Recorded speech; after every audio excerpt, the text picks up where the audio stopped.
Yo, balik lagi sama gue di channel Bermatin. Dan ya, pada kesempatan kali ini gue akan mengupdate lagi untuk seputar Bitcoin. Dan ya, kemarin juga sudah saya update untuk Bitcoinnya. Dan ada beberapa data penting kemarin. Dan juga adanya speech dari Jerome Powell tadi subuh ya, sekitar jam 1:30.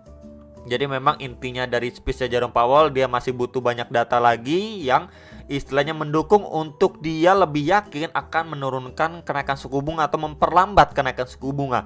Ya, yang intinya memang untuk proses ke pivot itu memang masih makan waktu cukup lama. Jadi mungkin teman-teman yang nanyain atau benar-benar ngarep The Fed itu bakalan pivot sesegera mungkin, ya lebih bersabar lagi aja menurut saya gitu ya teman-teman, karena memang nggak segampang itu ya mereka mau melakukan pivot. Tentunya pasti ada tahapannya ketika adanya menaikkan suku bunga, kemudian lebih agresif, dari agresif itu dia bertransisi ke soft ya, memperlambat kenaikan suku bunga ya, rate-nya itu 0,25 sampai 0,5% aja, nanti baru sampai mereka sudah menghentikan kenaikan suku bunga baru mereka akan menurunkan kenaikan suku bunga.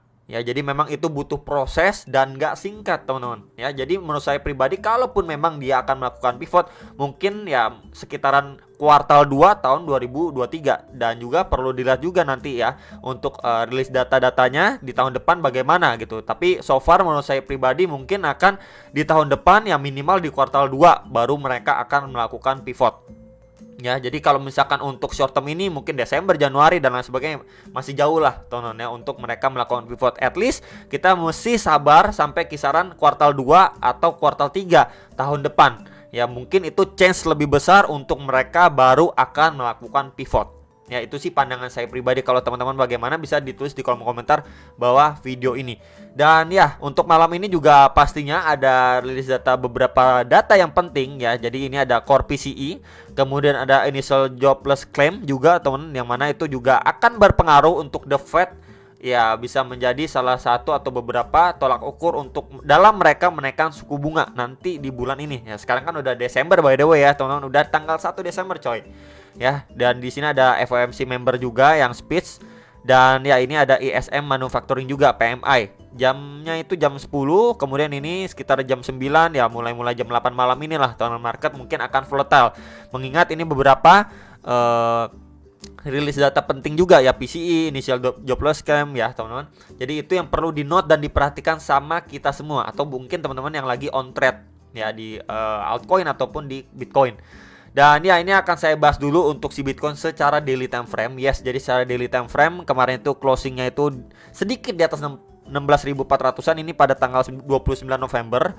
Kemudian nextnya lagi di 30 November ini volume secara dailynya oke, di atas rata-rata. Dan ya, dia close candle-nya itu pun dengan bullish candle pekat lumayan oke juga. Ini close-nya tadi di sekitar 17.100-an dolar ya. Dan sekarang baru adanya sedikit rejection. Dan mengingat kalau misalkan kita lihat juga secara RSI dia lagi testing di level 50 ya, dimana itu adalah area resisten juga untuk RSI. Kemudian juga kita bisa perhatikan juga di sini dia kena reject itu terakhir kali bikin tail pada 13 November ini sampai kisaran 17.200-an dolar. Jadi memang sangat wajar kalau misalkan di situ ada sedikit tahanan untuk si Bitcoin. At least masih sesuai plan ya, ketika memang dia di sini naik teman-teman, sebentar ya, di sini pantul impulsif, kemudian dia korektif ya, koreksinya ketahan di Fibo 0,6 sampai 0,5, kemudian dia melanjutkan penguatannya juga ini kembali secara impulsif. Yang perlu kita lihat adalah untuk area sekarang ini, apakah dia lanjut naik lagi sampai ngetes ke strong nih ya, area strong resistennya, atau dari area sini dia sedikit pullback ya teman-teman, mencari koreksi sedikit sebelum dia lanjut naik lagi. Nah, kurang lebih seperti ini ya untuk skenario si Bitcoin. Jadi hopefully ini yang bisa terjadi untuk si Bitcoin. Jadi teman-teman banyak yang ngarepin untuk Desember relief rally, kemudian nanti juga menjelang tahun baru, Natalan juga Santa Rally gitu ya. Jadi peluangnya lebih besar untuk si Bitcoin, at least seperti inilah ya untuk secara daily time frame gambarannya ya. Either dia langsung naik atau sideways atau malah dia pullback dulu sedikit ke kisaran 16.800, 16.700 untuk lanjut naik lagi ke strong resistnya di box hijau ini kisaran 17.500 sampai 18 ribuan dolar ya.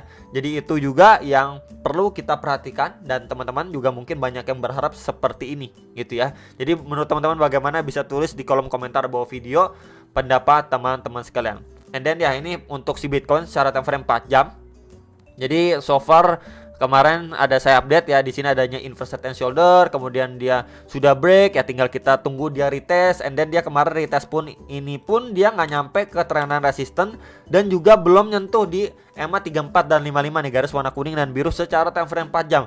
Jadi soon or later ya, ketika memang dia sudah overextend seperti ini, kemungkinan besar akan di retest dulu sama dia. Entah apakah dia dari area sini ini turun bertahap ya, menghampiri EMA 34 dan 55 ini testing lagi sebelum lanjut naik, atau malah dari area sini dia cuma sideways aja nih, membuat range gitu, sideways aja di sini ya sampai nunggu mereka datang ya, nyamperin baru untuk lanjut naik lagi. Ya kurang lebih seperti itu kalau misalkan trennya itu benar-benar kuat teman-teman untuk si Bitcoin secara time frame 4 jam. Yang perlu diperhatikan itu, dan udah masuk extreme over bought juga gitu ya. Jadi memang sangat wajar antara dia dari area sini kena reject kemudian sideways aja, atau malah membuat seperti bullish pattern dan lain sebagainya, koreksinya secara korektif dan mungkin bisa dimanfaatkan lagi sebelum Bitcoin lanjut naik lagi ngetes ke next target resistance. Dan kemarin juga sudah kita bahas juga ya, kalau misalkan kita ukur ya untuk target maksimalnya untuk si Bitcoin, kalau dari si inverse head and shoulder-nya ya kita mendapati area-area sekitaran 17.900 sampai 18.000 dolar, di mana itu menjadi area resist kuatnya juga untuk si Bitcoin secara daily time frame gitu ya. Jadi itu yang perlu diperhatikan sama kita semua gitu. Kemudian kalau secara time frame 4 jamnya kita menggunakan bantuan kakek Fibo pun ya, dari swing low di sini ke swing high-nya dia, maka kita mendapati beberapa golden ratio. Dan ya, yang perlu diperhatikan adalah di retracement 0,3 sampai 0,5-nya aja dulu di sini. Karena di situ adanya tahanan juga EMA 34 dan 55 plus sebelumnya di area situ menjadi area resisten nih pada pergerakan si Bitcoin sebelumnya, dan juga area itu terakhir kali di retest sama si Bitcoin sebelum dia lanjut naik lagi. Sebentar akan saya tandain ini di sini teman-teman. Ya, di sini dia retest lanjut naik. Di sini menjadi resisten ya. Kemudian setelah mampu di flip menjadi support gitu. Jadi kalau at least kalau misalkan dia dari sini pun koreksi korektif bahkan ngetes di area sini pun ya, ini adanya opportunity yang bisa kita perhatikan dan dimanfaatkan bisa untuk melanjutkan penguatannya si Bitcoin ya. Kurang lebih seperti itu, dan ini di kisaran 16.600 sampai 16.800 dolar lah, sekitar area situ. Next, ini untuk si Bitcoin secara time frame 1 jam. Jadi kalau secara time frame 1 jam kita bandingkan aja dulu ya. Ini volumenya mungkin akan saya hilangkan dulu. Di sini adanya divergence ya untuk bagian higher high-nya si Bitcoin. Di sini kita bisa perhatikan nih ya. Ini akan saya zoom aja, besarin gitu ya. Dengan untuk bagian highs-nya dari si RSI. Nah, di sini dia malah create yang namanya lower high, sedangkan untuk price action-nya ini higher high. Jadi adanya bearish divergence nih. Teman-teman, adanya bearish regular divergence. Ya, jadi so far biasanya kalau misalkan seperti ini ada dua kemungkinan ya teman-teman. Biasanya either dia dari area sini untuk koreksi dulu secara korektif ya, at least ngetes EMA 3455 nih garis warna biru dan kuning, itu mungkin di sekitar 16.800 16.900 dolar gitu ya. Ini panahnya akan saya ganti dengan warna merah aja biar beda gitu ya. Oke. Atau dia dari area sini masih naik sekali lagi ya, bahkan ngetes ke next target secara hourly ini di sekitar 17.400 sampai 17.500 dolar baru dia turun ya, atau bisa dibilang untuk bearish divergence itu baru aktif gitu ya. Biasanya seperti ini ya, antara dua teman-teman, dari langsung aktif untuk dia koreksi, atau dia dikasih nge-spike naik sekali lagi baru dia masuk ke fase koreksinya ya. Jadi mungkin bisa diperhatikan untuk dua skenario ini teman-teman ya. Jadi sebelumnya kalau misalkan setiap kali saya perhatikan gitu ya, khususnya untuk time frame 1 jam, ketika memang ada bearish divergence, either dia benar-benar langsung aktif and then masuk ke fase koreksinya, atau memang dia dikasih nendang satu kali lagi sebelum koreksinya datang ya. Jadi itu yang perlu diperhatikan dan di note sama teman-teman sekalian. Oke. Dan sedangkan kalau dibandingkan dengan si USDT dominance ya, kemarin dia dari sini sempat nge-spike naik sedikit kemudian lanjutin turun gitu ya. Dan untuk skenario ini akan saya hapus dulu tanda panahnya. And then yang perlu kita perhatikan dan di note untuk posisi saat ini adalah kita bandingkan juga untuk RSI-nya. Malah di sini adanya divergent, malah dan keterbalikannya dari pergerakan si Bitcoin. Di sini adanya bullish divergent, teman-teman. Ya. Jadi memang dari area sini itu sangat-sangat wajar, at least kalau misalkan si USDT dominance ini naik dan ngetes di area support sebelumnya di box warna putih ini. Dan di situ juga ada EMA 34 dan 55. Ini di sekitar area 8,09 sampai 8,17%. So kalau misalkan untuk area ataupun bullish divergence ini langsung aktif, maka untuk market ataupun khususnya Bitcoin biasanya akan keterbalikannya dan masuk ke fase koreksinya. Ya, jadi kalau misalkan dia mantul, ya market akan koreksi. Ya, jadi itu yang perlu diperhatikan sebelum dia maybe lanjut turun lagi dan market kembali naik lagi, dikasih nafas, dan chance-nya besar untuk si Bitcoin itu ngetes ke strong area resistance-nya. Ya, jadi ini yang perlu di-note dan diperhatikan sama teman-teman sekalian.